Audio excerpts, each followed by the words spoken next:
I'm Rachelle Willhite, and with me is Shannon Hall. Mhm. Uh, we're designated brokers with Best Choice Realty, and just wanted to discuss with you kind of a hot topic that we've been encountering this last week, actually in the past month or two. And I think this is super relevant, so I'm glad you guys could join us.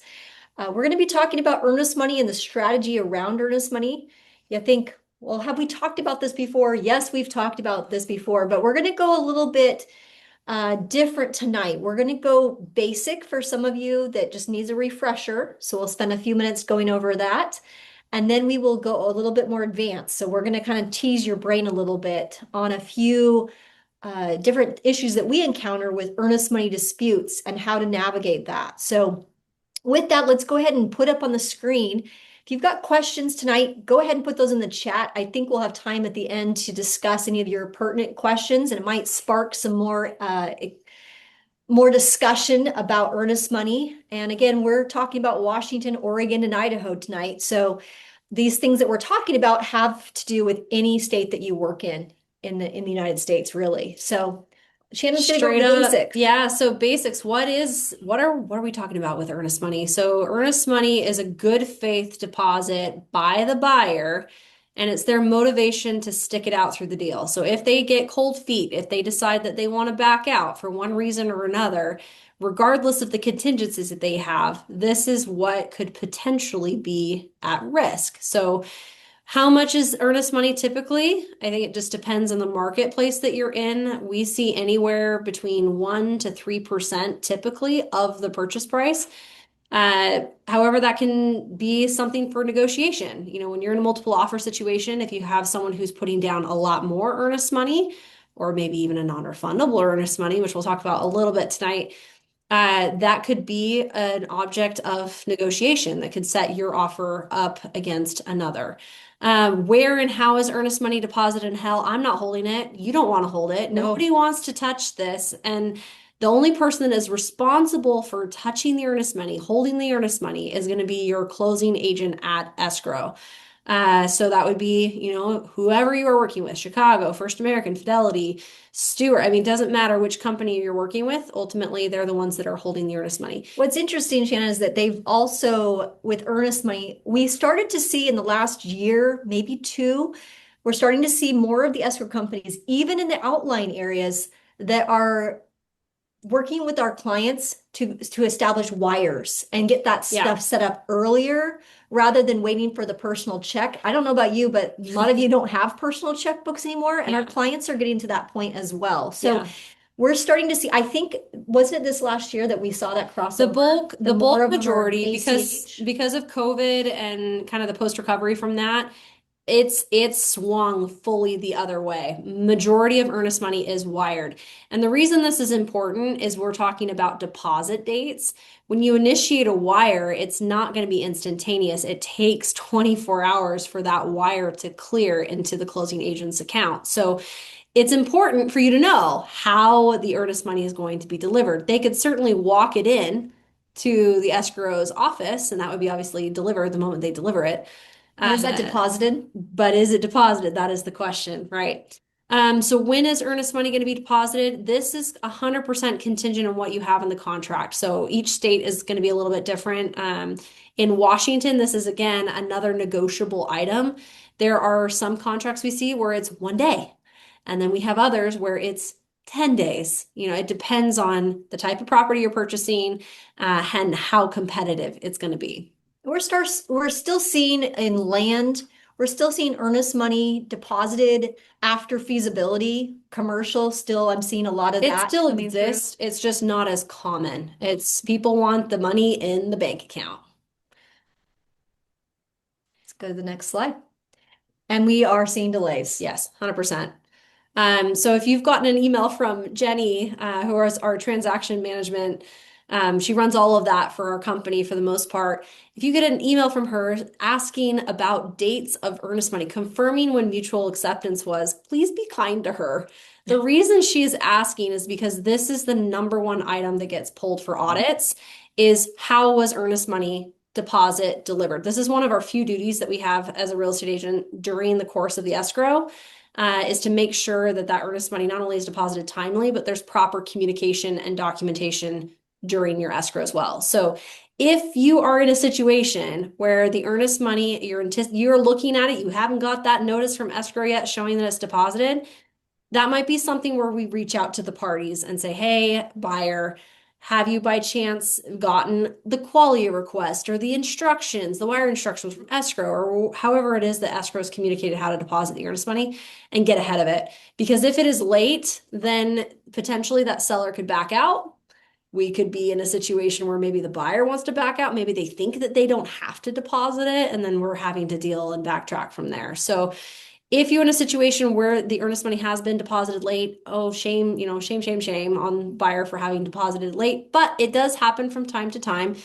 There is a way to do that. Just make sure that there's proper communication and use an addendum to update the deposit date, even if it's by an extra day, just to make sure the parties were 100% clear. And that goes for Idaho and Oregon as well. It is very, very important that as designated brokers, when we're reviewing your contracts, that when the dates are late or when there is no the earnest money in the file, that's where we can sometimes have some challenges with the state. And that's where you could be flagged, and potentially there are some fines associated with earnest monies. They're not properly accounted for. Yeah. And so we want to make sure that everybody is aware of that. This is kind of a fun for Rachelle likes this one especially, and we're putting this together for Idaho as well and Oregon. But if you haven't seen this, this is a best choice specific disclosure that we put together during the time where we were waiving all the contingencies. It's kind of a scary time as a buyer's agent to be representing a buyer in that circumstance, but And we still are seeing that in certain it's areas. yeah. There's still multiple offers of some of those hot properties or ones that are in specific neighborhoods that are just below a certain price range. And there are multiple offers. We have been educating buyers on how to deal with, winning a multiple offer situation. Then we've been dealing with buyers who are like, can I negotiate like half off because this house has been on the market for 100 days? We've seen that we run the gamut when it comes to how many conversations we're having in all different types of circumstances. So just be aware that you have this option. If you're a new agent, you're like, I don't know how to explain, this multiple offer situation or how to waive these certain contingencies and what to say. Use the language that you have here. And if you're in Idaho or you're in Oregon, let me know, because I have the template and we're in the middle of designing it so it looks as pretty and fun as this one with the with the little red attention flag there. We want to make sure you have all the tools necessary to win when it comes to those situations, and then also to protect the firm and yourself from those clients that feel like their earnest money was not protected. It is our job to make sure that we protect the earnest money. And ensure that it's deposited. It is a 2-pager sheet. It is in the document section of Transaction Desk for those that are licensed in Washington. So it is easy for you to use and grab. It is 2 pages though, so you're seeing just a snapshot of it, but it goes through non-refundable earnest money, title contingencies, any kind of extra thing that you might be waiving or doing in your offer in order to set your offer apart when you're doing multiple offers. So earnest money becomes non-refundable or certain times of the transaction when the contingencies pass. It becomes harder and harder, and especially in Washington, to retain the earnest money if you pass the inspection, the Form 17, the disclosure timelines, and things of that nature. It's harder for you to retain the earnest money, but not all impossible. And so in the next little bit, we're going to talk about some more advanced on how to handle those situations when they come up.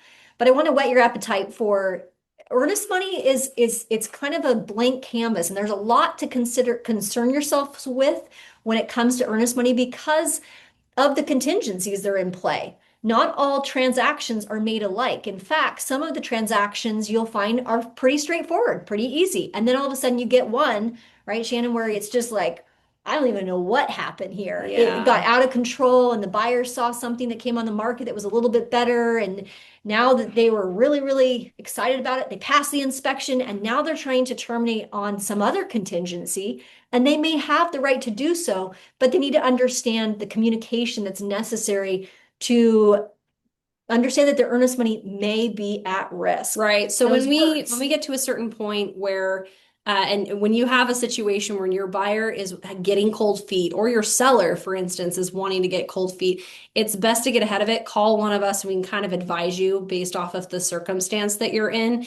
Because depending on who you're representing and what contingencies were used during the purchase and sale agreement, it really just depends on the circumstance. If you had an inspection contingency, was Form 17 delivered? Was the financing contingency notice 22AR sent? I mean, there's all sorts of different things that could have contributed to where you are at, and we want to protect whoever we are truly representing. So if it's buyer or seller or both, and how that's properly communicated. Rochelle's referring to this. More inventory means buyers will walk away from contracts. 100%. This is True. happening in my neighborhood. Yeah. So I live on a street and I've been marketing my street, but there's another real estate agent who put their home on the market just two houses down from me. And I walked, a walk down the street and get in the mail, and I never get the mail, by the way.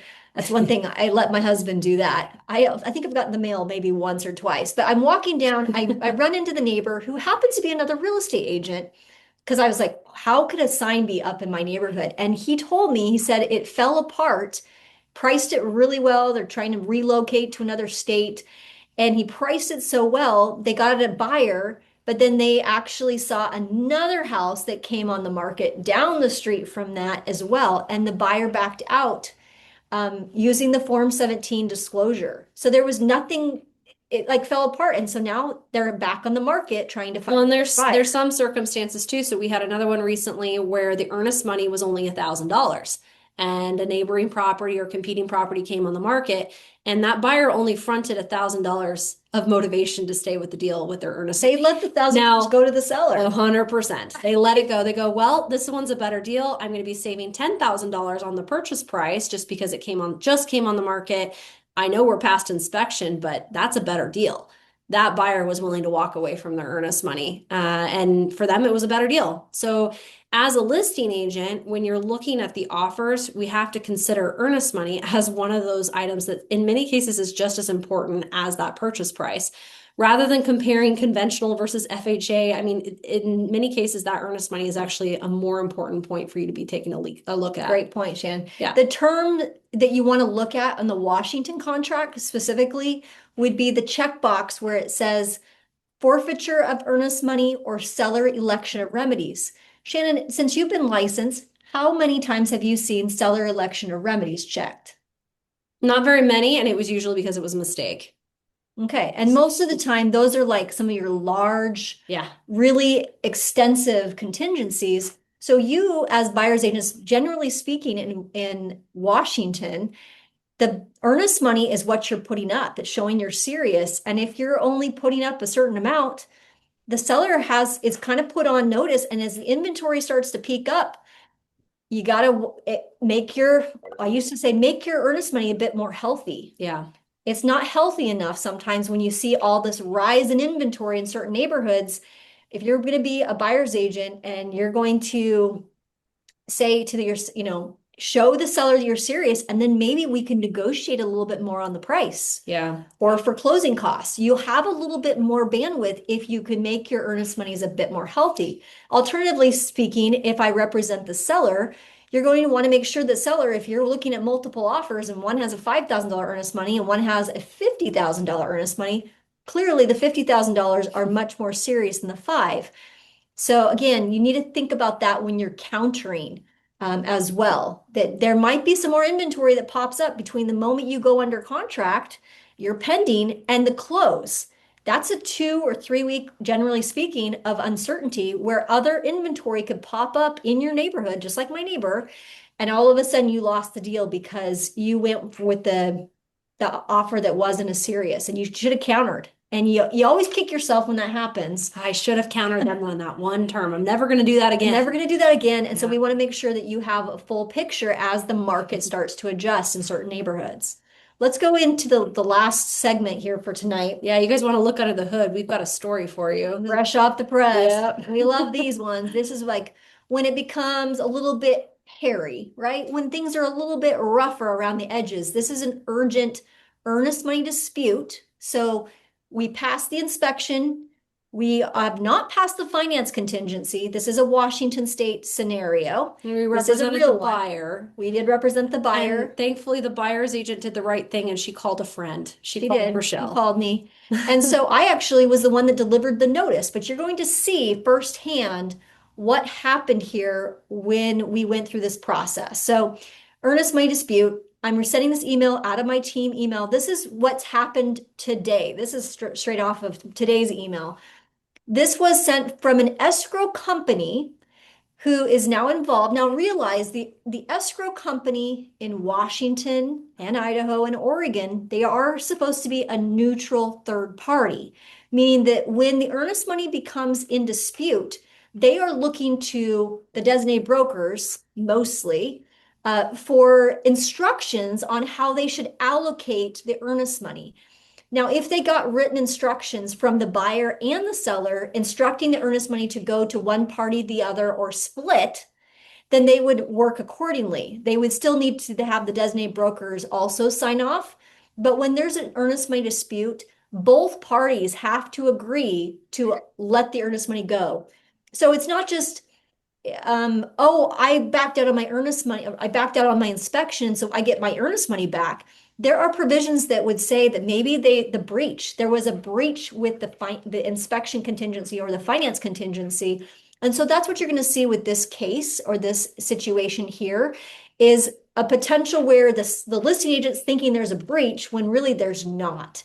And we're going to walk you through how that works. But this is the email fresh off the press that I just got today. So this is where we're at. But let's back up and rewind a little bit. So this actually started back on June 4th.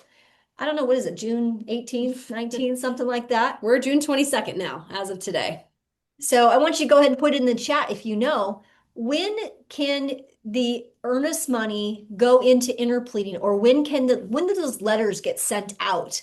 Go ahead and put something in the chat. When could we have start to interplead the funds? And interpleading, for those that are newer, that is when we didn't hit the closing date. In essence, buyer didn't perform, seller did not sign. For whatever reason, we did not close as we were intended to do on the contract. And it goes into what's called interpleading after a period of time where escrow sends letters. When does that? Go ahead and pop it in the chat while I continue to go through this timeline for you. But this is how long sometimes these types of disputes take. They do take time. So June 4th, we were still, I think the closing date was supposed to be June 11th. So we are now past June 11th, but I want you guys to just use your thinking cap, put your thinking cap on, and go ahead and pull from your purchase and sale agreement if you know where to find it. Hopefully you do. And find out and tell me in Washington and Idaho and Oregon, if you're on the call, when can the escrow send that interpleading notice? And when does that take place? So that we have a clear path here. And let's say that the closing date on the contract was June 11th. I think that's when it was. So June 4th, we sent over good morning. Since the buyer didn't make good faith effort, this is coming from the listing agent to the buyer's agent. We represented the buyer. Didn't make a good faith effort to obtain financing, and you haven't sent the required documentation to recoup the earnest money. Now, this is unfortunate because this broker did indeed receive the notice. I sent over the 90I myself and the earnest money, the Form 50. And this is a Washington State deal. I took over from the agent. So a 90I and a 50 was sent on June 4th, and he's saying that please have the buyer sign the attached Form 50. He alternatively sent the Form 50 with his seller saying that they wanted to keep the $5,000. So we have a dispute on We're June in 4th. conflict because the buyer is saying that they should have their earnest money returned to them because they sent over notice of termination timely. But now the seller is saying, no, I want the earnest money. So, I mean, you'd see the email I sent 9:54, only a half an hour later. This was emailed to me this morning. Let me know how you think it should be best to respond and proceed. That's where the buyer's agent got me involved. About 30 minutes later after she got that response. Yeah. And then I said, do not respond unless the Form 50 says the earnest money needs to be released to the buyer. When is the closing date? June 4th, 10/21. I definitely not respond. So good job, best choice agent. You did the right thing. The original closing date was supposed to be June 11th. Hello, received. We will be out on the lookout for the buyer signed version. That was coming from the escrow company. the neutral party, mind you. Don't know how neutral this particular escrow company is. We're going to find out, but we'll let you know about how that plays out maybe on a later recording. But June 22nd, you notice it's been a couple weeks. Good morning, just following up per my text. This is the seller's agent to the buyer's agent. Now, mind you, everything needs to be in writing at this point. It is super important when you have an earnest money dispute that everything is communicated in writing because it becomes very legal very quickly, And even at writing $5,000 is not money. text. No. Just stop texting. And so our agent has been counseled not to respond to the text messages. So June 22nd, I have left several messages for your designated broker. That would be me communicating on June 22nd with the listing agent regarding the earnest money dispute. We have given proper notice and forms to terminate the contract based on the finance contingency that was not breached. I was very clear to use my words. Please return the earnest money back to the buyers. Again, we are attempting to still resolve the matter before it goes to interpleading. June 22nd, that was this afternoon. Hi, is this the buyer's agent involved with this anymore? All of a sudden you see this. This is the first instance where we have a potential settlement. Now we started with $5,000, earnest money going from the buyer has deposited $5,000. The $5,000 is held at escrow. The escrow company happens to be an escrow company that's familiar more with the seller and the listing agent. Won't name any names. But they're trying to determine, they're waiting for instructions. Escrow's trying to wait. Is the buyer's going to go ahead and give up the $5,000? They need a signed around Form 50. They will not disperse just because one party signed it. They have to have consensus. So what we have here on June 22nd at 2:28 is a $5,000 where it looks like the seller is willing to split the earnest money 50-50. $2,500 goes back to the buyer and $2,500 goes back to the seller. Seller, buyer split it. And we don't go to interpleading. We handle it outside of the legal process. Now, interpleading is very expensive. Yeah, so it's kind of funny. We've got 20 days, 90 days, 30 days. We've got a couple different people in terms of time frame for interpleading. But yeah, interpleading is not cheap. This is not like a couple $100 kind of situation. It's very costly and gets eaten into attorney's fees very quickly. That $5,000 is pretty much gone. It's gone. So if you get to that point. So we're going to want to resolve this matter with the designated brokers. Most likely will end up working this out and brokering this type of exit of the deal. But I can assure you that we are going to look strongly at the contract contingencies and make sure that the seller and the buyer, that the buyer did make a good faith effort to make application on the financing, that the buyer truly had a loan denial, and that the lender has been involved with that process of obtaining that good faith effort in order for me to have a case to go back to the designated broker who is the listing firm and say, my client as 100% has not breached this contract. And we may just, in order to keep it out of the interpleading, we may just go ahead and kick in and let the seller have $1,000. I mean, that might be our strategy, but we'll see. We'll see how strongly they feel about our termination and whether we breached or not breached. But it gets negotiated. And usually when it's under the $10,000 range, usually we avoid interpleading altogether. And but we have earnest monies that they're $100,000, $250,000. I mean, those will go up to those will go to interpleading before, and people are willing to do that. So that is the message of the day. So whenever you have a situation where things are going to go to interpleading, we are not going to be able to have a lot of pressure that can be exerted until we pass that closing date. So a lot of times people ask me, well, when should I notify you, Rachelle or Shannon, about an earnest money dispute? Like, we clearly have a right to terminate. The sooner you get me involved or Shannon involved, the better.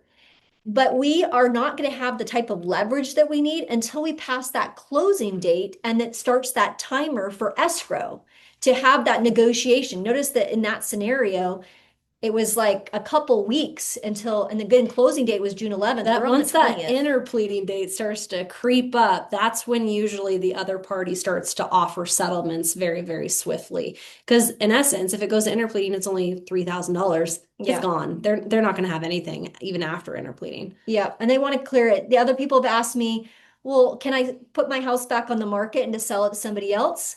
You can, but you can't close until you settle the first buyer out of the contract. So you Right. have to rescind. There has to be some You sort of can't notice of sell a release. house twice. No. Can't sell a house twice. So you got to be careful of that too. So Yeah. you gotta involve us a lot more when you get those sticky situations like Yeah. earnest money. Yep. A couple of questions that came through the chat, and don't feel shy. Go ahead and throw it in the chat if you've got a question or a comment or something like that. I'll read it aloud for you. But looks like we had a couple questions here. I had an escrow not communicate wiring dates immediately to the buyer, even when requested timely. Is there a way to expedite the wiring better when escrow is not punctual, as it makes it look like I failed on my communication when it's not true? That happens too. I've Yeah. heard that before. And that's the first sign you need to probably find a different escrow company. Yeah, If it that's is. Again, escrow company is the choice. And when you're putting your offer together, you can choose as the Yeah. buyer's agent who you want to designate, even down to the escrow closer. Yes. So if you're not up against multiple offers, I mean, if you see the escrow company and you're not familiar with them, Or you've had a bad experience with them in the past when it came to these earnest money things. maybe that's something that we take a peek at. But in terms of putting the pressure on, yeah, that's one where you call until you finally get those wired instructions sent to buyer. Make sure you have clear communication between the parties. You haven't received the instructions from escrow yet. That sort of That's where I thing. start to call the boss. Yeah, call the boss. Yep, if you're not getting the assistant or the clerical person on the other end to get you what you need, then that's where you need to call your sales rep or the boss of that particular clerical or assistant or escrow assistant and say, "Hey, I really need to get this turned in." Yeah, going up the ladder will help in those situations. They should be sending those instructions right away. But if we had an escrow person on, Shannon, they'd say, you know what?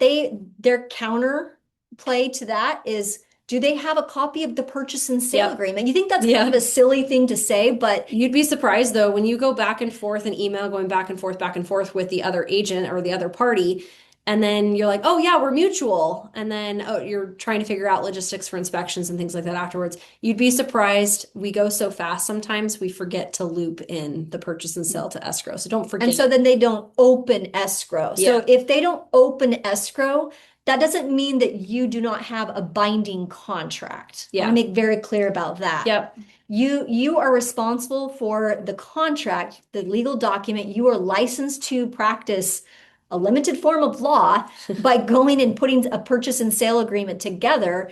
And therefore, you're responsible to make sure that that earnest money gets deposited. So you Right. can't blame escrow and say, "Oh, escrow dropped the ball." Yeah. And I You've mean, got in you've got to essence, make sure we that got you to have cover our cover your bases. Yep, dot your I's, cross your T's. And, worst case scenario, could the buyer potentially literally drive it into escrow and drop Yeah. off their cashier's check or something like that way? And yeah, they could. They can issue temporary earnest money receipts and things like that too. I personally have had a frustrating situation happen where the escrow person had gone home from the day. It's 5:05. They can't deposit it. We Yeah. had to do like a physical receipt so that A it got to temporary one, yeah. a temporary receipt, and then we had to do an extension. And then that's Yeah. just what we have to do in those Yep. circumstances. Yep. And as a listing agent, I will never have my seller accept $1,000 earnest money. Again, it just depends on the circumstances. I mean, if you've got a $10,000 purchase price, you're buying a little piece of land, maybe that makes sense. I always say never, but yeah, I have a circumstance where we didn't have earnest money delivered I at know, all. I know. So I mean, never say never, but it again, in the back of your head, remember that is the motivation for the buyer to stick with the deal. If they get cold feet or want to try and back out or whatever, what's the maximum the seller could pursue? It's the earnest money that's at risk. most cases, right? Yeah. Not all the cases, but Okay. And then another question that we had. like the engagement, guys. Good job on putting some things in the chat today. Yeah, VA is 100% financing. Buyers have to pay a bunch of escrow fees and VA origination fees. My last VA buyer last year had to come up with an additional $16,000 at closing. Yeah, The VA buyers, that's a good question or good comment, Michelle, on the VA, because VA, you don't have to put up earnest money, but if you're going to be up against and you're showing the seller you're serious, you probably do want to put some earnest money up, and it just gets rolled back in. So it would be a credit to you at closing. So that's kind of an interesting dilemma that a lot of people face when they're working with veterans is I want to give the veteran the deal, but yet I also want the seller to accept our terms. So you're kind of walking this fine balance of how do you explain that to the veteran who you're trying to say, hey, thank you so much for their service and for the community that you've done. But we do need to put up some earnest money to show the seller that you're serious. That's how I would explain it. Yeah. And then Virginia, yeah, thanks for the comment. It isn't a law to have to offer earnest money. No, yeah, we've seen contracts over the years where it is zero. Or in Idaho, it's not even like a dollar a dollar bill. It's A wedding ring. something different. Yeah. So Maybe every a cow. state's a little bit different. In Washington, it is a dollar amount, but it doesn't actually have to be an amount. It could be $0 technically. It just doesn't happen very often. So we got a lot of people who need to look at their contract. I'm not going to give you the answer. I think sometimes you need to go hunt for the answer.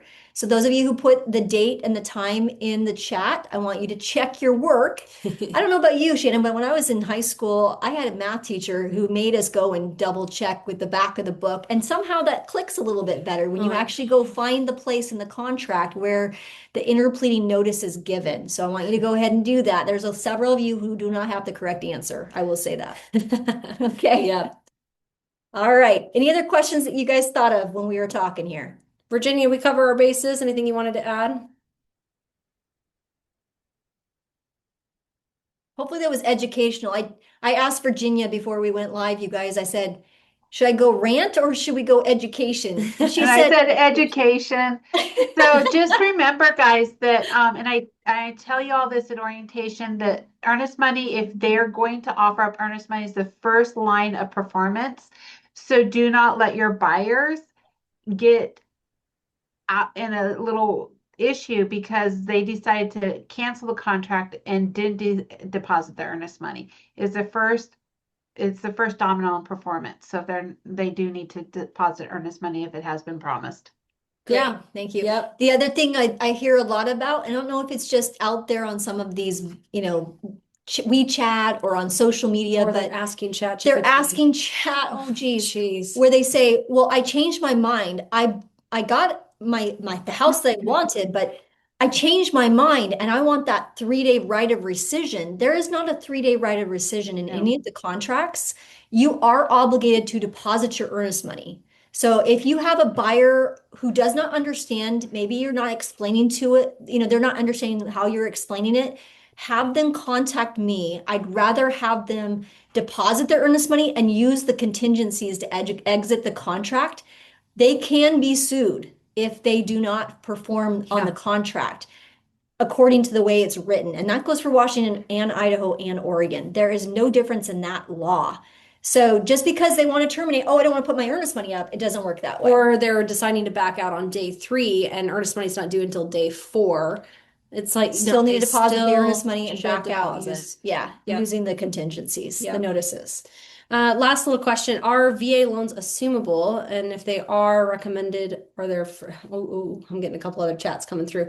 VA loans can be assumable. For those, it's best practices, doesn't have anything to do really with earnest money, but reach out to whoever the VA loan is currently with. So if that's Navy Federal or US Bank or whomever your current client has the VA loan with, ask them for an assumable package and they'll tell you what they can do.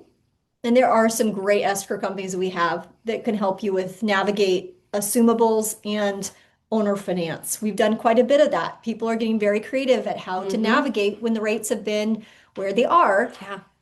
There are some interesting deals that we put together, and you're using some people that are very knowledgeable about the owner finance or the assumables and things like that. So make sure you get in touch with somebody on that. Yeah. And I think rather than just having an adverse reaction to something as a listing agent or as a buyer's agent, when you see a counter that's something you're unfamiliar with, there's a lot of creativity that's going on in order to keep deals together, put deals together, those types of things. So if you're unfamiliar with something or it just doesn't seem like it normally is, again, call a friend before you just assume.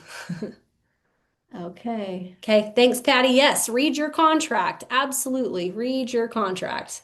And they did modify it too in Washington, so you're going to want to look at that anyway. So Yeah. those of you who answered the question on the chat, double check your work. Yep. Have a great week, you Good guys. luck this week. We'll see you guys this coming Monday, if not sooner. And yeah, out in Swim, we're doing our grand opening for our office out there. So if you're in the area or want to have a nice little trip out to sunny Swim, we would love to see you out there too if you've got some time. So thanks, you guys. Have a great week.